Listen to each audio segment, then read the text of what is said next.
So in this video, we're going to be talking about class warfare in 2019 movies, and as such, I'm prepared for loads of comments like, Joker had class warfare, why aren't you talking about Joker? So I guess to meet in the middle, I made this.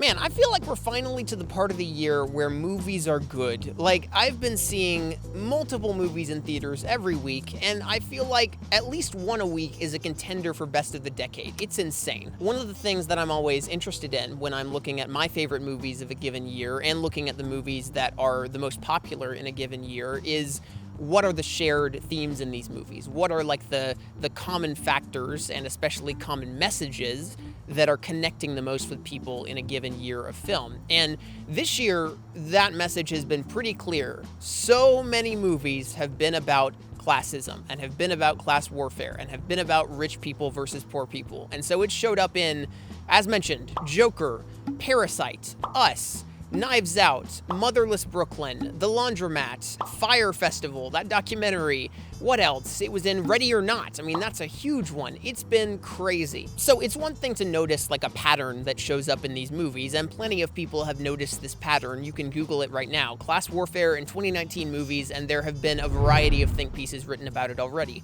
But to me, the thing that makes this more interesting than just being like, see, all these movies talk about the same thing, is looking at how these movies build upon each other, how they complement each other, and what they say that is different about those same topics. So in a certain sense, I feel like there are 3 movies this year, out of the many that have talked about class, that I feel like work really, really, really well, shockingly well, as a triple feature. And those movies are Knives Out, Us, and Parasite. And coincidentally, they're also probably my top 3 favorite movies of the year. Parasite is this South Korean film. It's very elegant, it's timeless, it's a masterpiece. I feel like it's the best of the bunch. Knives Out is the film that just opened this weekend. It's a murder mystery. It's a lot more mainstream, but it's still super fun, and I feel like it will be remembered for years to come. And then Us is arguably the most ambitious of the 3, I think. It's super allegorical and it doesn't play as well for everyone as it does for me, but I loved it. I think in particular, these 3 movies work so well together for me because they complement each other in a certain sense. They're almost like a 3-act play where they each bring a different insight to the table, and together they make this incredible whole that says a lot about society. So I guess today I really just wanted to dive deep into a discussion of what these movies say about class and how they complement each other specifically in really crazy ways. It will require spoilers for me to talk about all 3 because I just need to talk specifics. So please go see Parasite, go see Knives Out, go rent Us. All 3 of them are amazing. They are my highest recommendations of the year and I love them so much. I think the first overarching parallel between the 3 movies is that they're all sort of parables in a sense. They are very much morality tales that feature archetypal characters, and they demonstrate things about society, problems with society, through the heightened environments that they create. I heard someone describe Parasite as almost like a parable that Jesus would have told in the Bible, right? And I felt like that was a really apt way to describe it. They're also all 3 about the contrast between the rich and the poor and how those 2 groups affect each other in very symbiotic or even parasitic ways. You know, I remember Jordan Peele saying that Us is about how those who suffer and those who prosper are 2 sides of the same coin. And I think that applies to all 3 movies, really. Parasite is huge on the whole contrast thing, right? You've got 2 different 4-person families. One is rich, one is poor, and you see how the same events affect them in different ways. And it even comes down to things like how the rain affects them differently. When the rich family, the Parks, is affected by rain,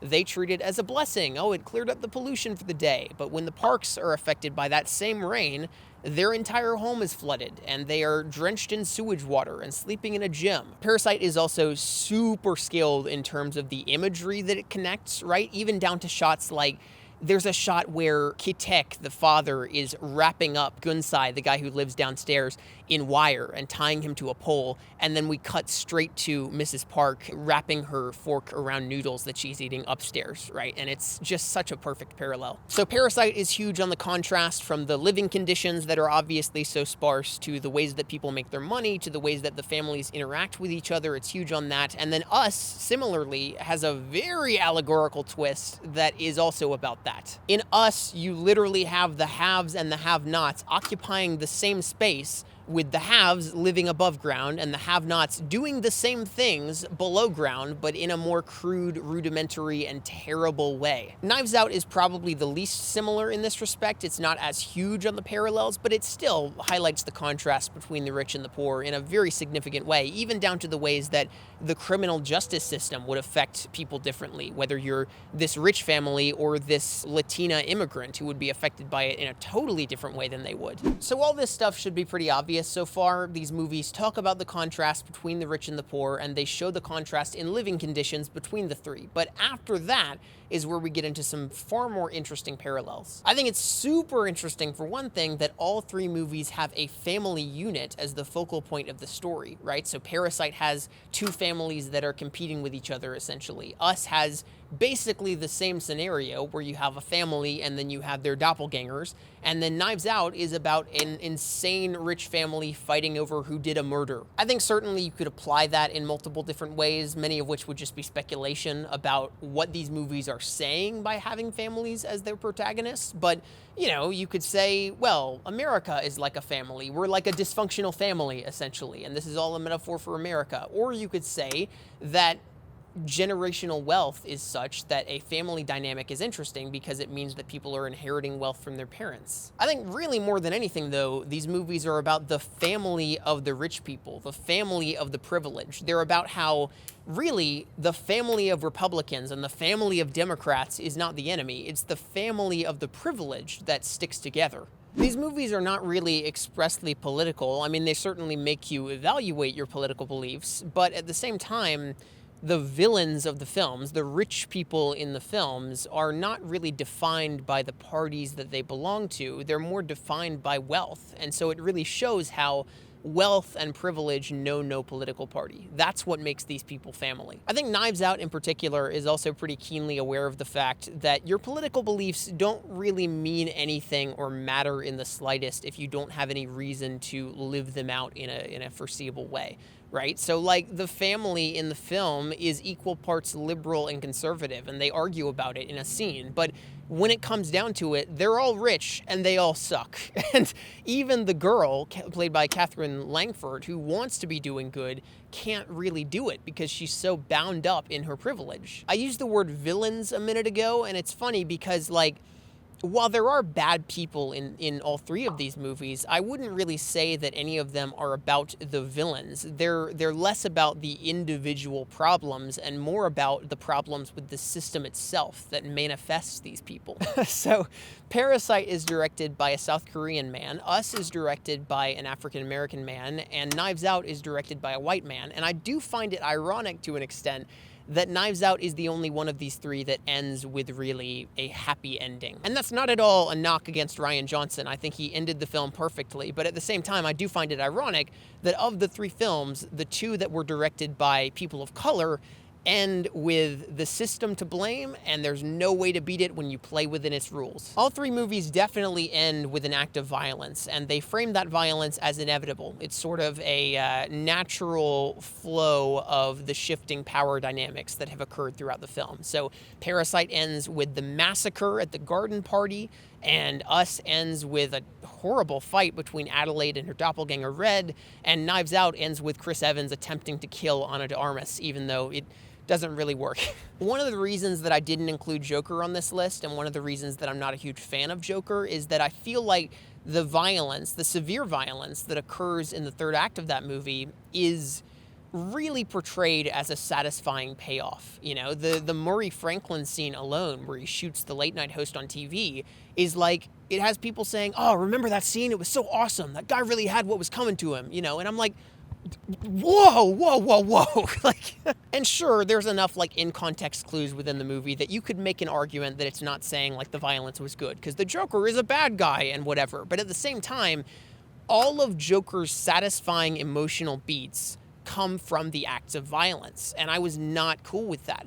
And I think that is in sharp contrast to a film like Parasite and a film like Knives Out and a film like Us, all of which frame the violence as something that was inevitable and something that sort of had to happen, but something that also ultimately cemented the gap, something that furthered the divide. So in Parasite, even as Kitek inflicts violence upon Mr. Park by killing him, it still just cements his place as someone who lives beneath the ground, and it puts him right back in the bunker where the other guy was living, right? And in Us, the same violence only cements the divide. In Knives Out, that violence ends up condemning Chris Evans, and he ends up going to jail. In all three movies, we are keenly aware of why this violence is taking place, and it definitely feels like a natural progression of what was happening. But it is very evident that it went nowhere and it caused more harm than good. So that's why, even though I titled this video Eat the Rich, and even though, saying these movies are about eating the rich is a very catchy way to describe it, at their core, I don't feel like any of these films are really about eating the rich, right? Not in a violent way. They're certainly about taking down the rich and maybe redistributing some of the power and passing the torch to people who don't have power. But at the same time, I think they very much show that when you go about eating the rich using violence, it ultimately just plays within the bounds of the terrible system that will keep you in chains. I think all three movies are also pretty keenly aware of the fact that when you play within the system, it heavily encourages infighting within all the members of the lower class, right? So you have in Parasite, the Kim family, and they are violently fighting with the housekeeper Moongwang and her husband, right? And in Us, you have Adelaide. She was a member of the low class, and she worked her way up and essentially repressed any memory of her other brothers and sisters to do that. Knives Out, I think, is the most interesting here in the ways that it complements the other two, because it gives Marta, the nurse, the opportunity to ditch her housekeeper friend when she has been, given drugs that might kill her, and Marta instead decides to help her and call 911, and that's what saves the day. So on that note, I think the solution in all three of these movies, and definitely the solution according to Bong Joon-ho's other films, is to work outside the system, to do the things that people don't expect you to do.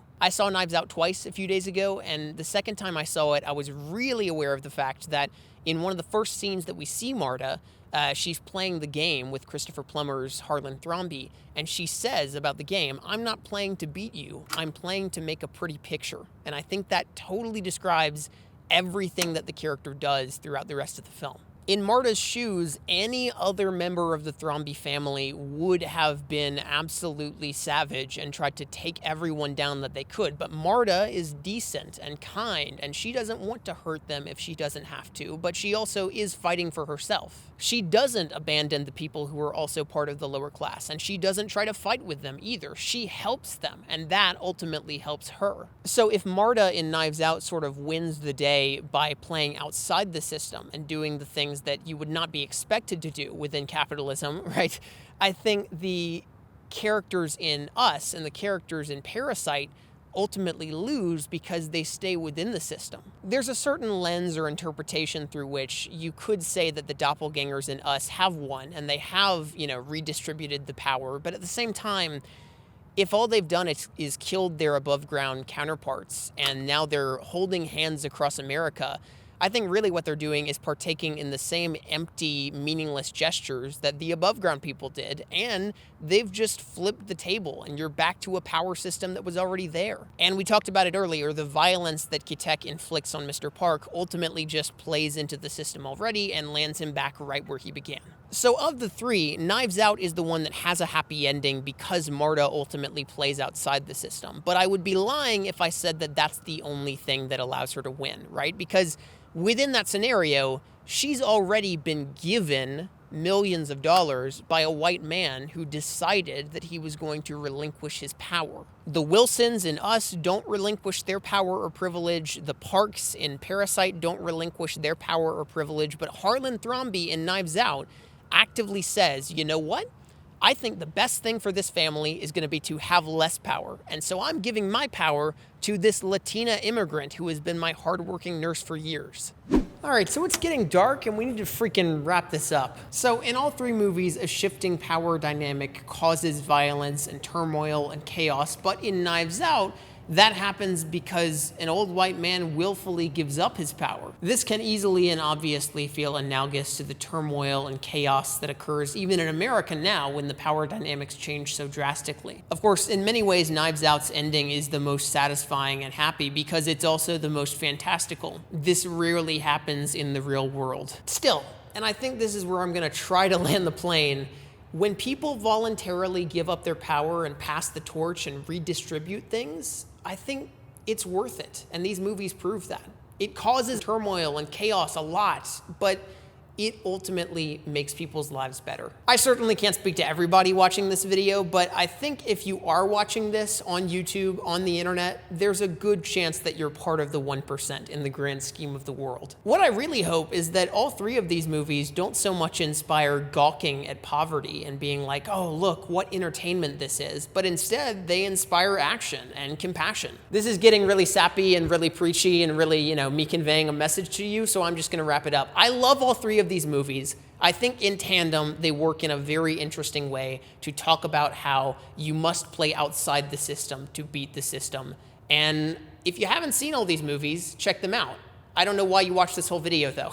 What I really want to do at the end of this video is invite people to join the discussion about these movies. As a white male teenager, I really don't feel like my perspective is the only one you should be hearing from. And we've only scratched the surface of these movies and what they have to say. There is so much more to talk about. So please, talk about these movies in the comments with other people, share them with friends. They're amazing. I think they're really transformative and I want more people to see them. So you know the drill. Thank you for watching. Like this video if you liked it. Comment if you want to comment. Support me on Patreon if you want to support me on Patreon. All of these things are good. For real though, I've been doing like audio movie reviews on Patreon. I've been doing like rambles every month. I've been doing like behind the scenes scripts. I've been doing behind the scenes photos. You get your name in the credits. It's amazing. So